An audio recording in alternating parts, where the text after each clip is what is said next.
started making music when I was composing music from about 15, and that's because I was playing in a lot of jazz big bands and orchestras, and I was studying all the arrangements of the compositions, and started to think I could rearrange this, or there's a tune I haven't got any scores for, so I'll score out my own version of it. And then from that I started thinking, well, this all makes sense, so I can start composing and scoring out my own music.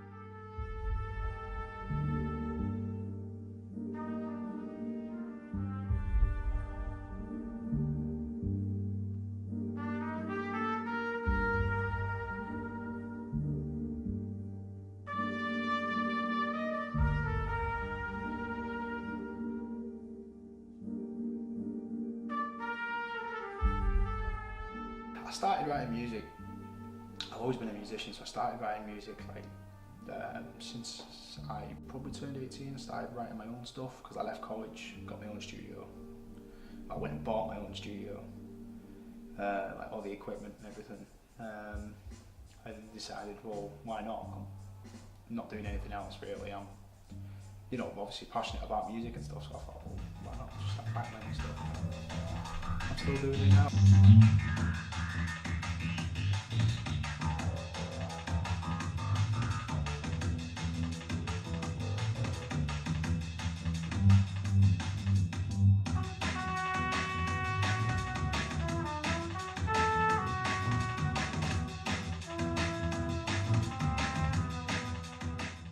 Primarily I'm an electronic producer, so e.g. sort of like the dance scene, sort of drum and bass scene. I've sort of dabbled my hands in dubstep,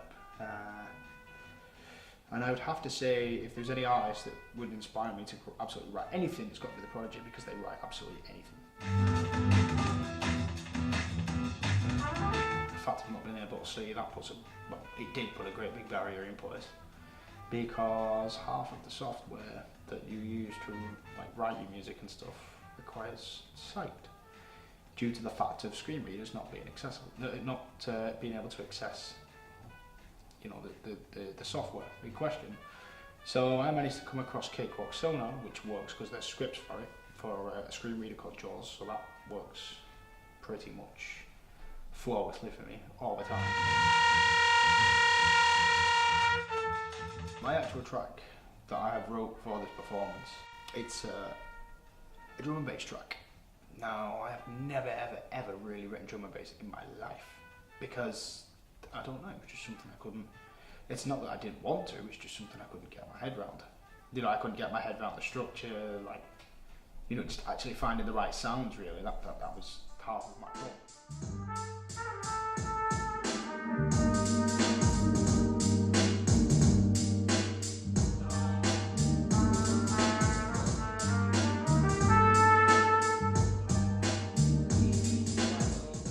This project is all about a collaboration between Matthew Halsall and Drake Music.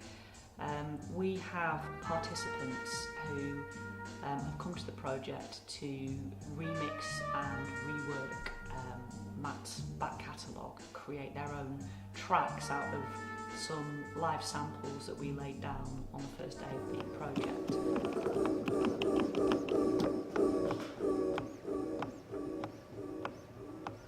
I first started making music when I was about 21. It was through kind of hip-hop music that I started to want to make music, and it was a natural progression from me being a turntablist as well.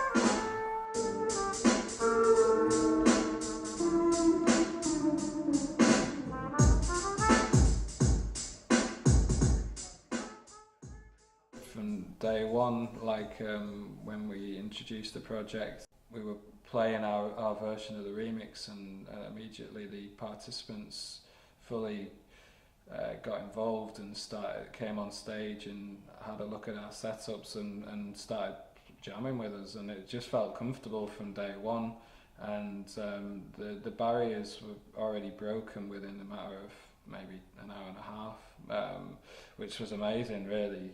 and it's just going from strength to strength. Now it's like everyone's got their own setup and they're remixing my music, and that's been really, really good.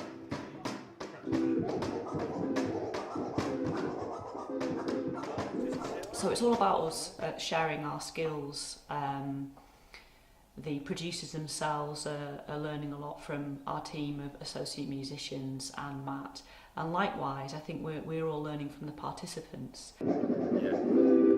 I started with Drake working primarily with assistive music technology, using sound beams and such like. Learning to use a lot of the assistive music technology is no more complex than learning to use a sampler or a keyboard or something like that, so it didn't take me long to adapt. Yeah. Okay, so then I went for that one, I'd get rid of that second note, and then if you open up this loop, you put a length of say let's do the first beat of 4 bars. Working as a DJ, I started to get just a bit bored of playing the tracks, so I then started slicing the tracks off my MP3 player, and I found the crowd was giving quite a good reaction, so I just started to do a bit more.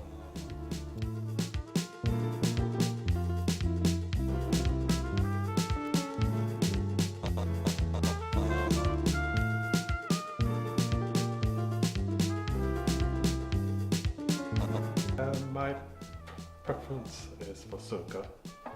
I also enjoy rap, hip-hop, some pop music. The artists that inspire me: David Rudder, soca artist from Trinidad, Marshall Montano, Bunji Garlin, Fayan Lyons, and Destra.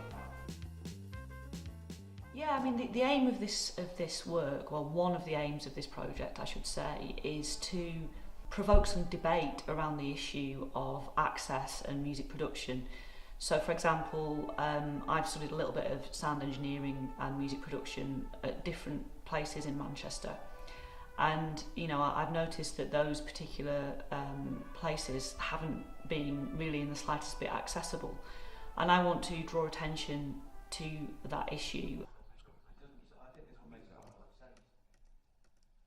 Cerebral palsy, which is what I got diagnosed with first when I was a kid. My left side was really stiff, so it didn't play many notes. And when I first started piano, I could only play one note, and then over like 8 years, I learned to play a chord. Before this course, I'd never used any technology to do music. I always play it like on my instruments that I had, so I'm getting experience on using the different programs that I can use in the future to do sessions with children that I teach and adults.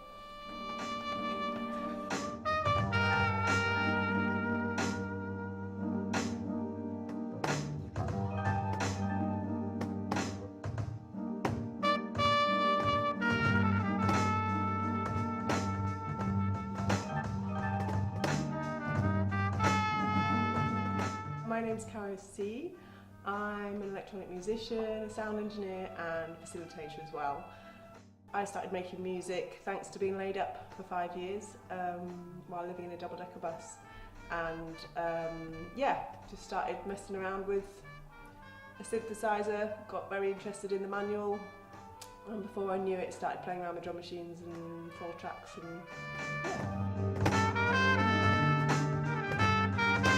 I think I firmly believe that raising the profile for anybody who doesn't have that more entitled voice, shall we say, is visibility and more visibility. And connecting. It's about connecting. It's connecting people to other people. Music is about communication.